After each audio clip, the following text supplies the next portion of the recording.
Hey friend, welcome back to Christian Compass. My name is Bryn. Today we're diving into one of the most intense sibling rivalries in the Bible, Jacob and Esau. This story unfolds in Genesis 25 and 27, where these twin brothers battle not just for a blessing, but for their future. It's a story filled with deception, manipulation, and ultimately, the powerful truth that God can still work His plan even through human flaws. So grab your Bible or journal and let's explore how this ancient tale is still relevant for us today. Before we begin, I need your help with growing this channel. Please like, share, comment, and subscribe so that I can reach as many people as possible with the Word. Are y'all ready? I certainly am. So let's get into this story and see how we can implement the messages into our daily lives.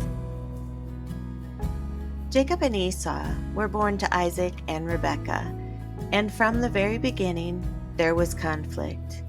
Esau, the older twin, was a rugged man, a hunter. Jacob, on the other hand, was a quiet man who stayed at home, and from the moment they were born, it seemed like there was a struggle for dominance. One day, Esau returned from hunting, famished and exhausted. Jacob was making stew, and Esau, driven by hunger, asked for some. Now, this is where things get interesting. Jacob, ever the schemer, saw an opportunity. He offered Esau a deal. Give me your birthright, and I'll give you some stew. The birthright was a significant inheritance and blessing, reserved for the firstborn. In a moment of weakness, Esau agreed, saying, "What good is my birthright if I die of hunger?" In that moment, he sold his birthright for a bowl of stew. And just like that, the first chapter of their rivalry was sealed. But the story doesn't end there. Years later, as Isaac was nearing the end of his life and his eyesight was failing, he called Esau to bless him, an act that meant to pass on the family legacy. However, Rebekah, their mother, had other plans. She loved Jacob more and wanted him to receive the blessing instead. So she devised a plan to deceive Isaac. Rebekah told Jacob to pretend to be Esau. She made him wear Esau's clothes and even put goat skins on his hands and neck to mimic Esau's hairy skin. Jacob hesitated, but ultimately went along with the plan. He entered his father's tent, and despite Isaac's suspicions, he was blessed as the firstborn.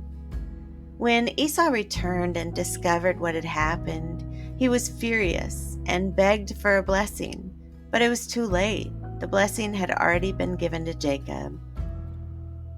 So we see a story of deep family conflict, betrayal, and manipulation. Jacob, with his mother's help, steals not only his brother's birthright, but also the blessing that was meant for Esau. But here's the kicker. Despite all the lies and scheming, God's plan for Jacob remained intact. It wasn't the way anyone would have hoped, but God still used Jacob, the deceiver, to fulfill his purpose. Now, what does this story mean for us today? Let's start with family conflict. Jacob and Esau's story is full of strife between siblings, parents playing favorites, and dishonesty. It's a reminder that even in our own families, things can get messy. Maybe we've experienced jealousy or resentment, or even tried to manipulate situations to get what we want. But what's powerful here is that God works through all of that. We might not always understand why things happen the way that they do, or why people act the way they do. But this story shows us that God's plan is bigger than our mistakes. Jacob and Esau didn't make wise decisions, but God still used them for His purpose. And let's talk about manipulation. Jacob deceived his father, and it worked, temporarily. But the guilt and pain that followed were real. In life, we might be tempted to manipulate situations or people to get ahead, But we must remember that God doesn't honor deceit. The long-term consequences of our actions, like the broken relationship between Jacob and Esau, are often painful. So how can we apply this story to our lives? First, let's talk about honesty. In our relationships, whether with family, friends, or colleagues, honesty is key. The truth may be uncomfortable, but it's always better to live in the light than in deceit. Second, we can learn to trust God's plan, even when things don't go the way we expect. Jacob's story shows that even when we mess up, God still has a purpose for us. So if you're feeling like you're stuck or have made mistakes, remember that God's grace is bigger than our flaws. Trust that He can still work through you. Lastly, let's be mindful of our relationships. Are we harboring any grudges, jealousy, or unresolved conflict with those around us?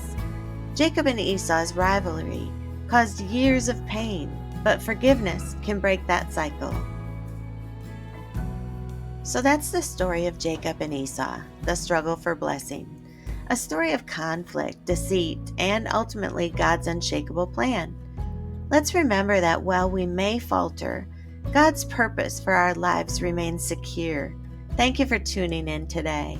If you found this story meaningful, don't forget to like, subscribe, and share with someone who might need to hear the message today. Until next time, take care, trust God's plan, and remember, you're never too far gone for God to use you in incredible ways. God bless you, my friend.